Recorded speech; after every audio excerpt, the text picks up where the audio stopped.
Principles for Success, an ultra mini-series adventure in 30 minutes and in 8 episodes. Episode 1, The Call to Adventure.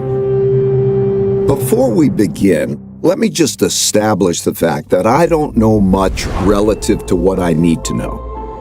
Whatever success I've had in life has more to do with my knowing how to deal with my not knowing than anything I know. That I should be telling other people what to do sounds kind of presumptuous to me, but I'm going to do it because I believe that the principles that have made me successful could help others achieve their own goals. I'm now at a stage in my own life in which it is much more important to me to pass along what I've learned about how to be successful than to seek more success for myself. What you choose to do with these principles is up to you. You have to be an independent thinker because only you can develop your own principles based on your own values. This brings me to my first and most fundamental principle, which is that you need to think for yourself about what is true. So let's get started. Early on, I discovered I needed principles. Principles are smart ways for handling things that happen over and over again in similar situations. There are principles for everything, from skiing to parenting to cooking, and so on. I'm going to share some of my most important overarching life principles that influence how we approach everything that we do. I didn't start out with principles.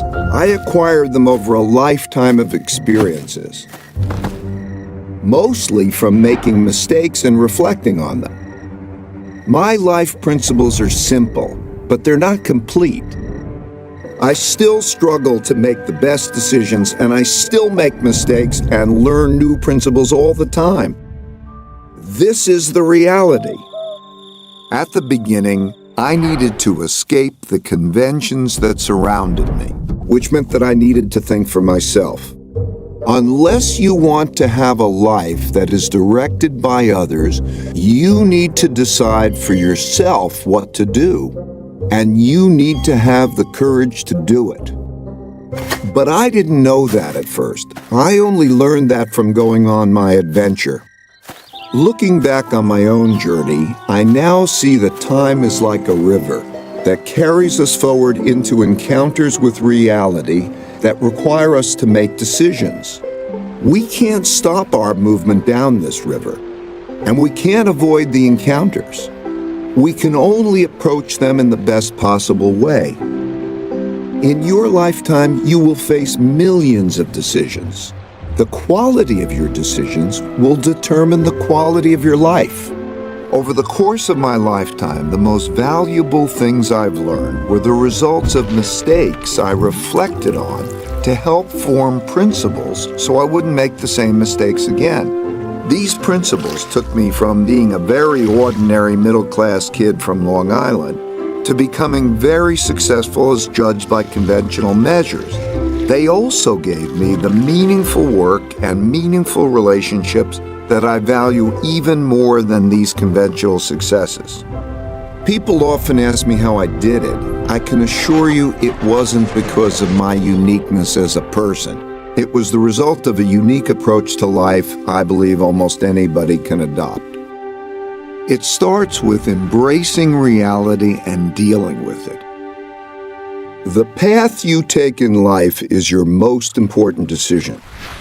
In my case, I wanted my life to be great, and I feared boredom and mediocrity more than I feared failure. Since I didn't start out with money, and I didn't need much more than a bed to sleep in and food to eat, I could skew my decisions to pursue my adventures. So ever since I was a kid, I ran after the things I wanted, crashed, got up and ran again, and crashed again, and each time I crashed, I learned something, got better, and crashed less. By doing that over and over again, I learned to love this process, even the crashing part of it. Through it, I encountered reality, and I learned how to deal with it. which inspired another one of my most fundamental principles, which is that truth is the essential foundation for producing good outcomes.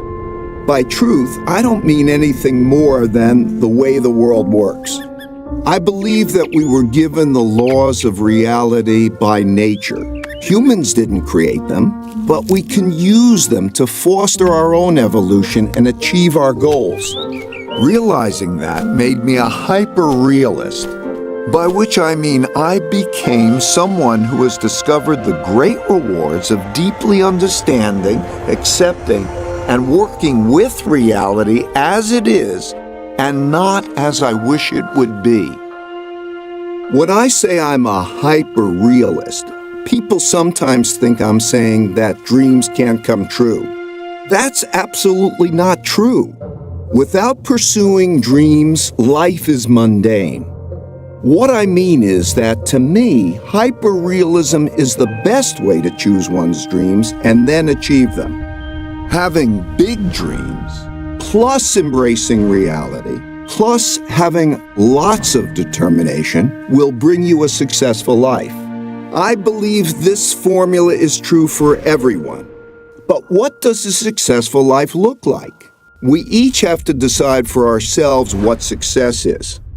I don't care whether you want to be a master of the universe or to live under a palm tree or anything else. I really don't. Each of us chooses goals based on our values and decides on the best path to achieve them. But we all need approaches to making decisions that work well, especially when facing problems, mistakes, and weaknesses that stand in our way.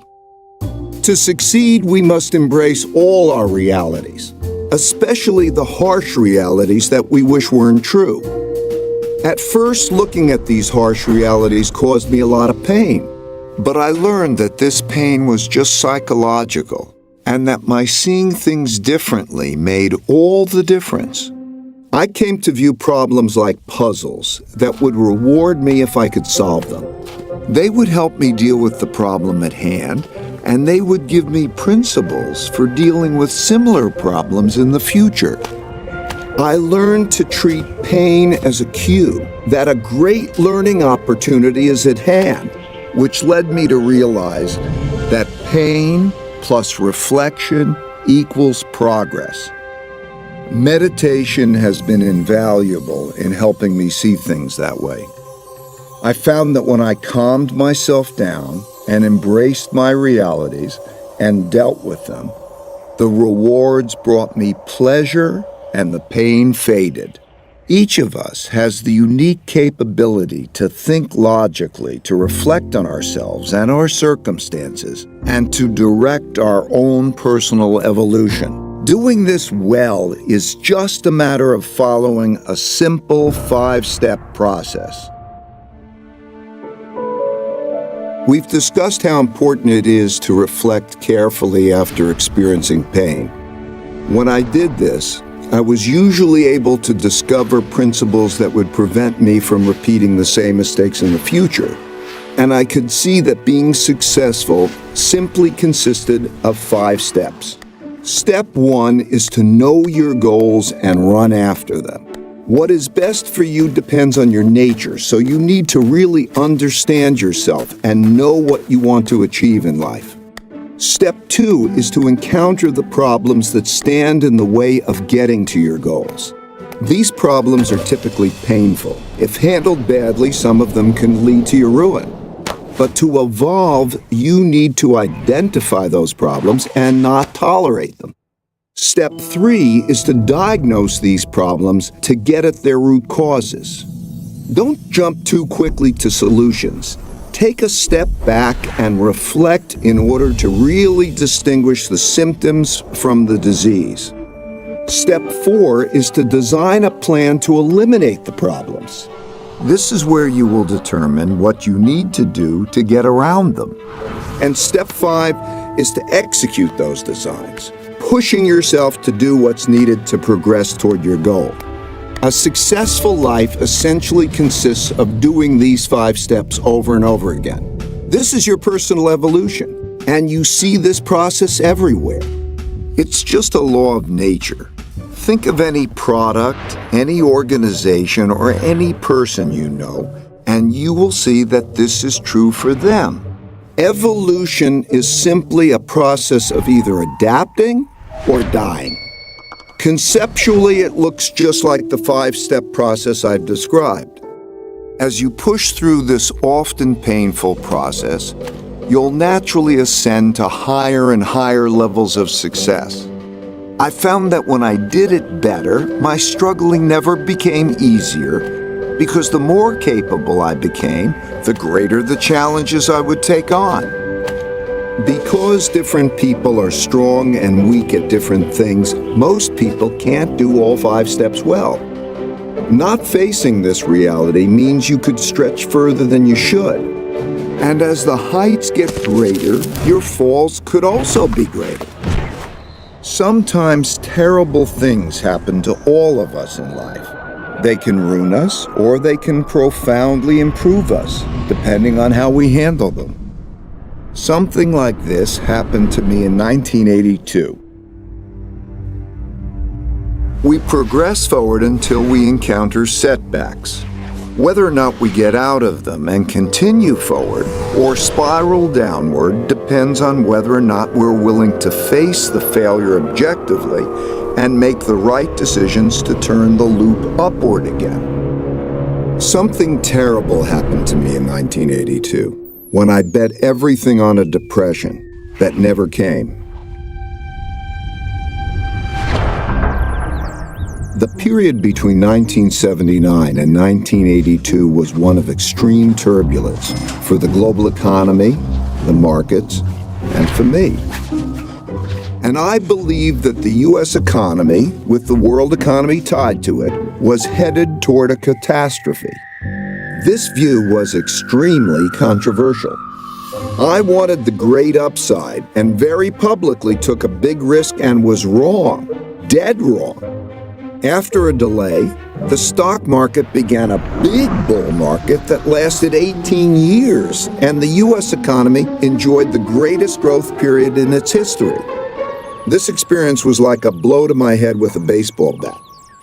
I had to cut my losses so that my company, Bridgewater, was left with one employee, me. I was so broke I had to borrow $4,000 from my dad to pay my bills. But even worse was having to let go the people I cared so much about. I wondered whether I should give up my dream of working for myself and play it safe by working for someone else in a job that would require me to put on a tie and commute every day. Though I knew that for me, taking less risk would mean having a less great life. Being so wrong, and especially being so publicly wrong, was painfully humbling.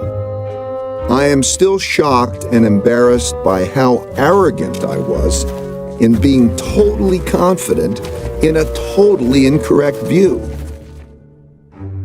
Though I'd been right much more than I'd been wrong, I had let one bad bet erase all my good ones. I thought very hard about the relationship between risk and reward and how to manage them. But I couldn't see a path forward that would give me the rewards I wanted without unacceptable risk. This kind of experience happens to everyone. It will happen to you.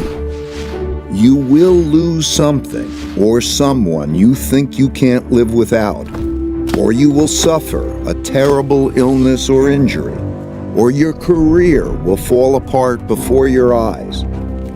You might think that your life is ruined and that there's no way to go forward, but it will pass. I assure you that there is always a best path forward, and you probably just don't see it yet. You just have to reflect well to find it. You have to embrace your reality. Sometimes things happen that are hard to understand. Life often feels so difficult and complicated, it's too much to take in all at once. My deep pain led me to reflect deeply on my circumstances. It also led me to reflect on nature because it provides a guide for what's true. So I thought a lot about how things work, which helped to put me and my own circumstances in perspective. I saw that at the Big Bang, all the laws and forces of the universe were created and propelled forward, interacting with each other as a perpetual motion machine, in which all the bits and pieces coalesce into machines that work for a while, fall apart, and then coalesce into new machines. This goes on into eternity. I saw that everything is a machine. The structure and evolution of galaxies, the formation of our own solar system, the makeup of Earth's geography and ecosystems, our economies and markets, and each of us. We individually are machines made up of different machines. Our circulatory system, our nervous system, that produce our thoughts, our dreams, our emotions, and all the other aspects of our distinct characters. All of these different machines evolve together through time to produce the realities we encounter every day. And I realized that I was just one tiny bit in 1 nanosecond deciding what I should do. While that perspective might sound very philosophical, I found that it was very practical because it showed me how I could deal with my own realities in a better way.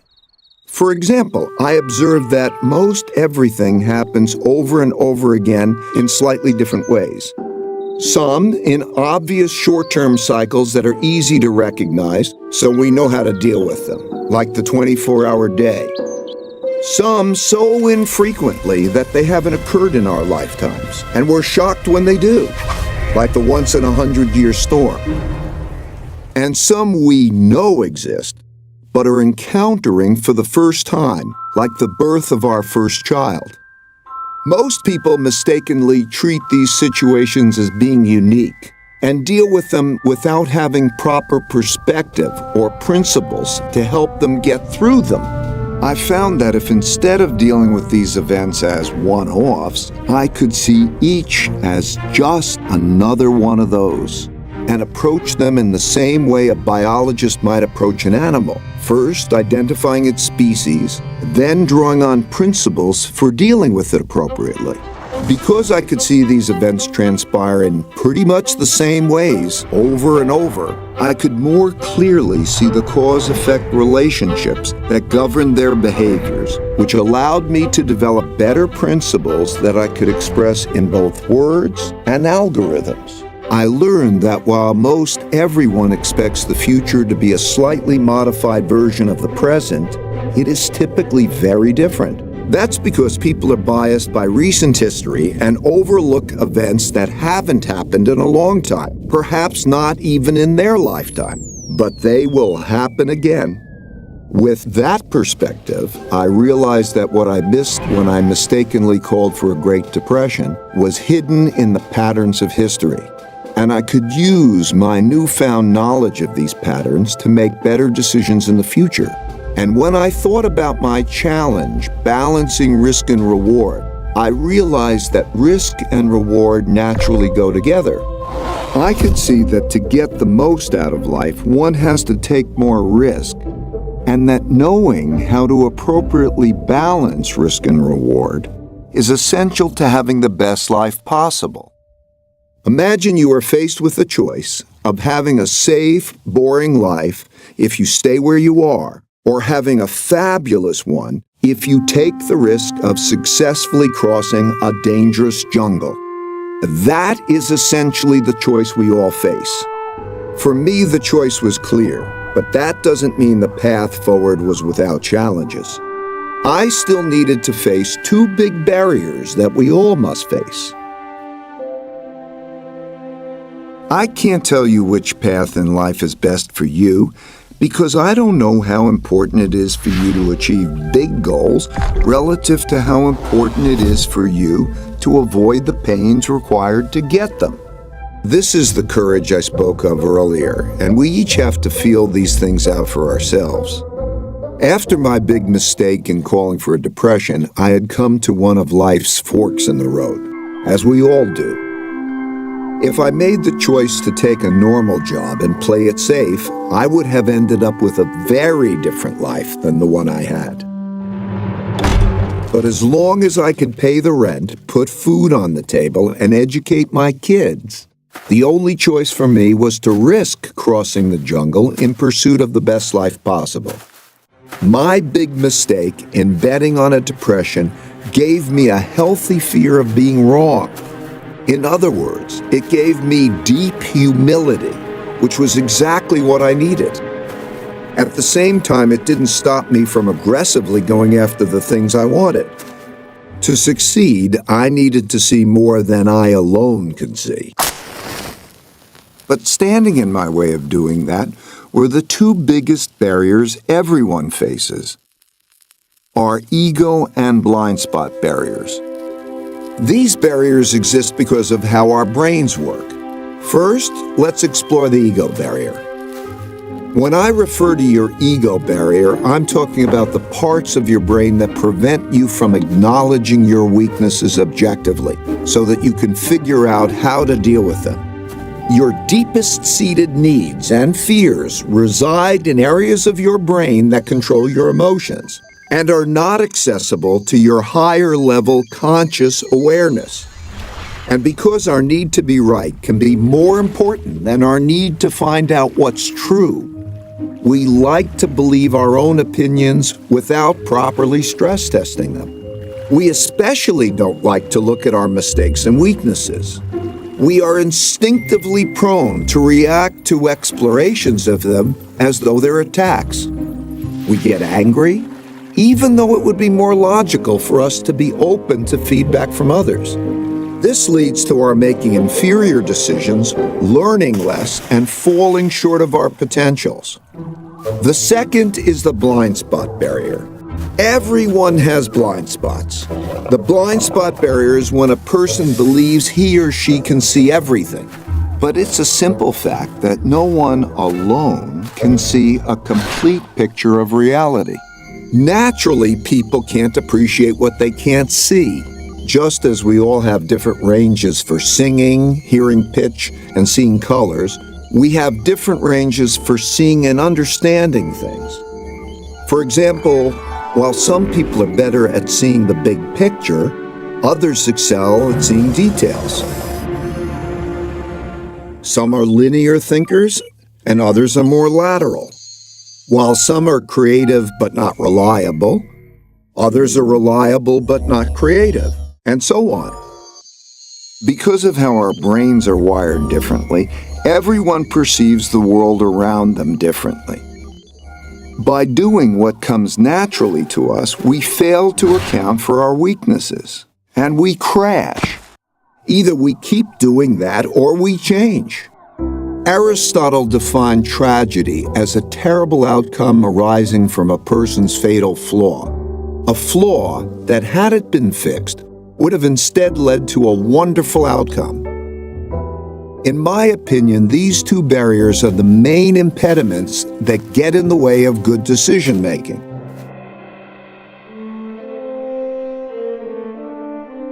Taking risks and occasionally being ruined wasn't acceptable, and neither was not taking risks and not having exceptional results.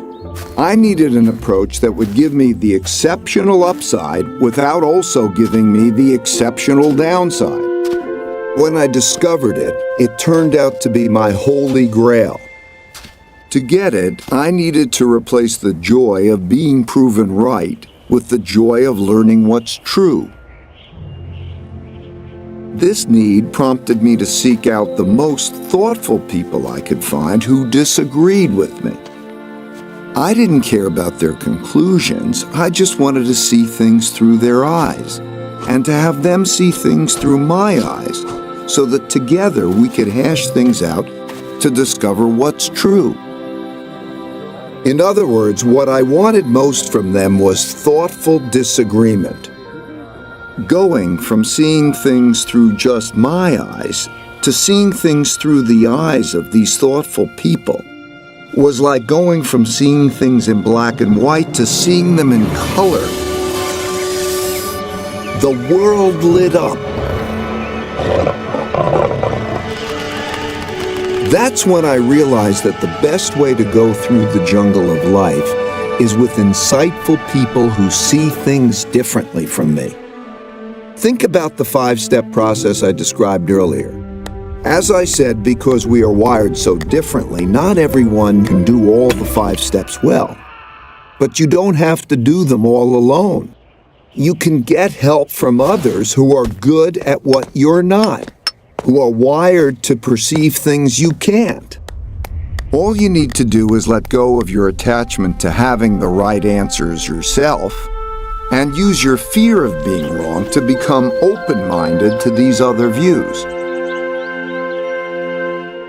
In this way, you could point out the risks and opportunities that you would individually miss. I found that taking this radically open-minded approach and believability weighting people's thinking significantly increased my probabilities of making the best decisions possible. This enabled me to ascend to greater heights and greater challenges. In the past, I would have always wanted to do what I myself thought was best. But now I sought out the strongest independent thinkers I could find. I still do. There is nothing better to be on a shared mission with extraordinary people who can be radically truthful and radically transparent with each other.